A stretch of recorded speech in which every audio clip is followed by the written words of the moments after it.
Well, hello, my studio teacher friends. Christina Whitlock here, your host and self-appointed anytime piano teacher friend.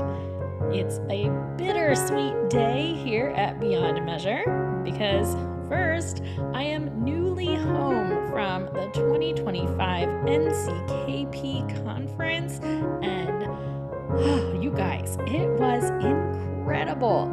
I am sad it's over. I'm so happy to have been a part of it, and now I definitely have a full energy tank ready to take on the fall of 2025. Of course, I'm very happy to be reunited with my family, but I'm also missing my teacher friends like crazy. But that's life, right? All the feelings at once. Also, today marks the end of this year's Summertime Conversation series. I've spent the last 2 months featuring conversations with some of my very favorite teachers. I love doing that in the summer months. It's a nice change of pace, but I also get antsy to be back in your ears solo because I don't know if you've recognized or not, but I have a lot of feelings about what we do. So that's what we're back to today. Each of this year's conversations left me with nuggets of wisdom that I have been thinking about all summer long. So much so, I found myself wanting to share my own takeaways from these conversations with you today. So, buckle up, my friends. This is going to be a good one. My first conversation this summer was episode 219 with the fabulous Leela Viss. Most of us know Leela as the queen of repurposing household objects for piano lessons. We also know she's great at using technology with a purpose in the lesson. And of course, many of us have followed her gut-wrenching roller coaster after her son's diving accident several years ago. Leela shared a quote in our episode together. It was something passed down to her from her church choir director, and we traced it back to Dr. John Dixon at LSU. The quote was this: "We work in an art form that constantly demands perfection while simultaneously denying its existence." Well said, Dr. Dixon. This is the ultimate do as I say, not as I do, right? Our words constantly remind our students that they don't have to be perfect. We just want them to bring their best efforts. Perfection in music doesn't exist, right? We are human beings, not robots, and there's always more we could do. I mean, we say countless iterations of these ideas every week of our working lives. But those are just our words. And I'm here to tell you, piano teachers might talk a big game about not demanding perfection from our students, but since very few of us look in the mirror and speak those words to ourselves, our actions often contradict our words. Our students watch as we demand perfection from ourselves. They are perceptive little buggers, those students of ours.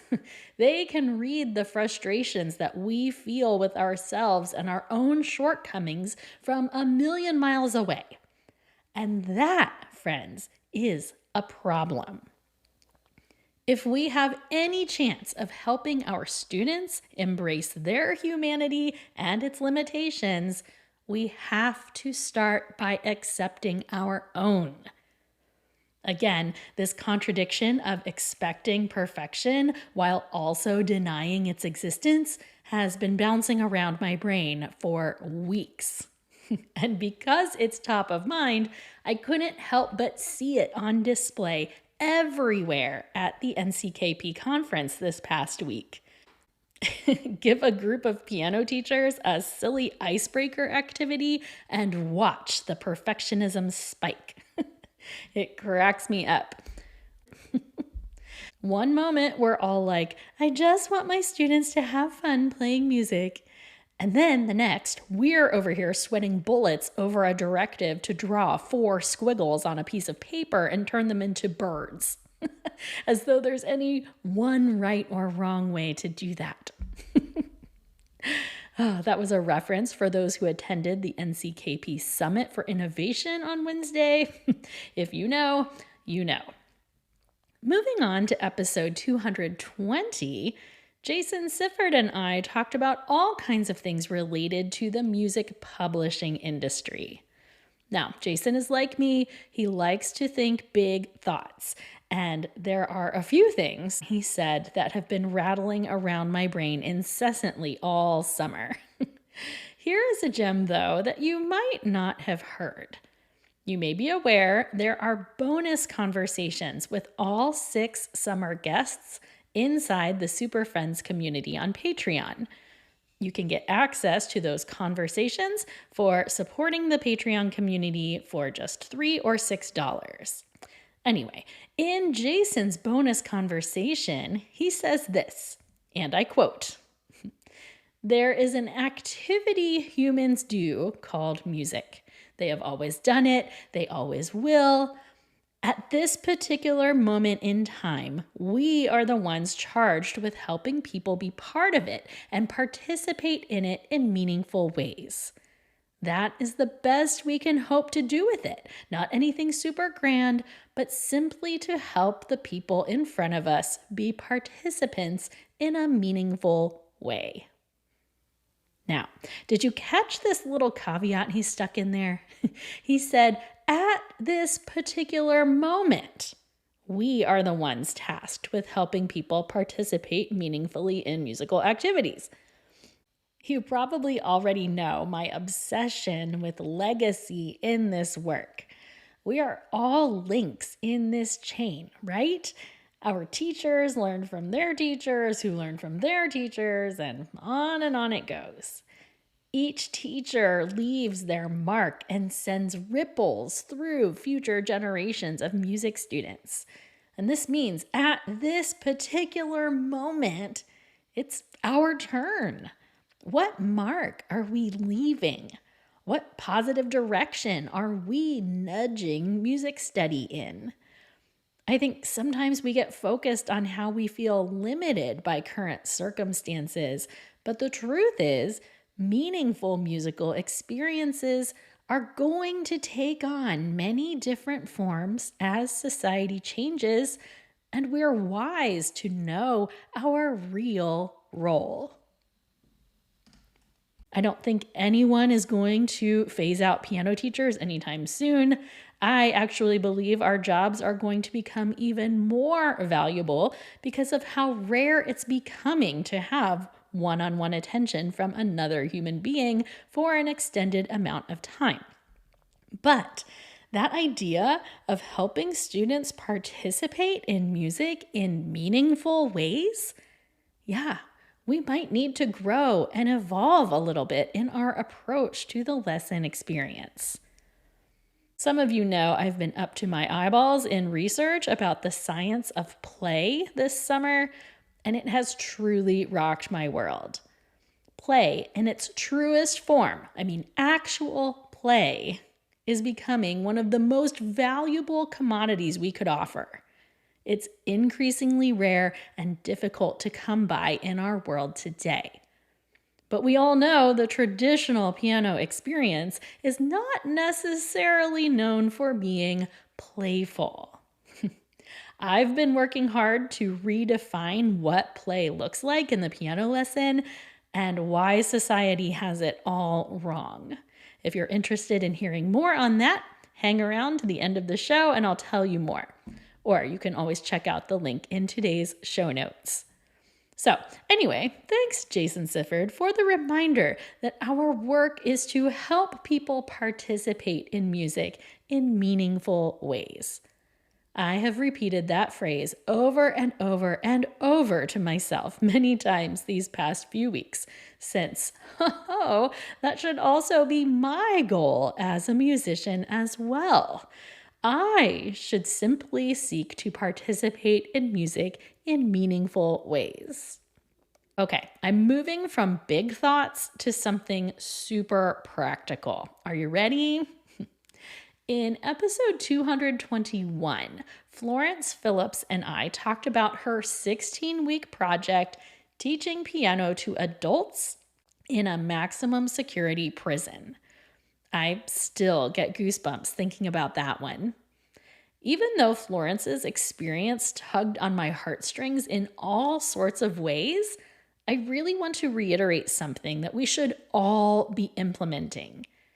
Florence was given 8 weeks to work with different groups, which was supposed to culminate in a final recital performance.